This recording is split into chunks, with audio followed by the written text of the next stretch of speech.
I have three boys. I have three boys. And my oldest son is 26. My second son is 17, and my youngest is 13. And when my second son was born, very much like my youngest son, my wife was being taken care of by the doctors. And they had a veil that separated her from her top half from her bottom half by a blue sheet. And on the top half was the blue sheet, was my wife trying to sacrifice her life to bring forth life. And on the bottom half of that sheet was my son.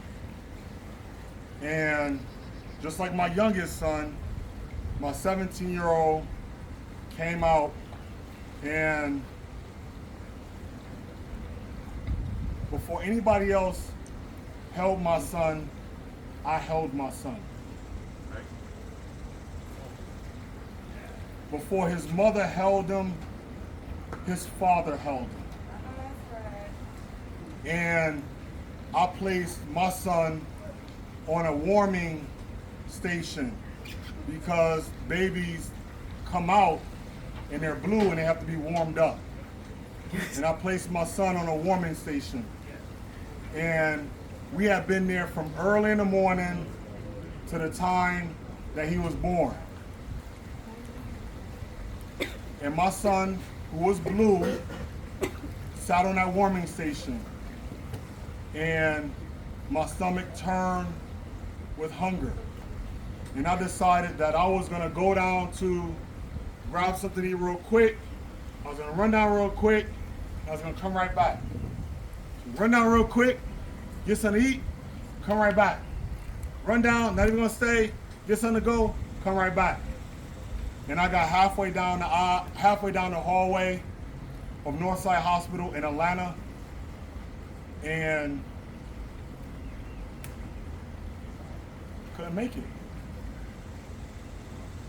Warm tears on a cold face of a father's love for my son. I couldn't leave him. Couldn't leave him on a warming pad. Couldn't leave him with doctors. Couldn't leave him with strangers. Couldn't leave him. Fuck my hunger. I had to go back to be with my son. And the second week of June, although I couldn't leave my son, the second week of June, my son will leave me.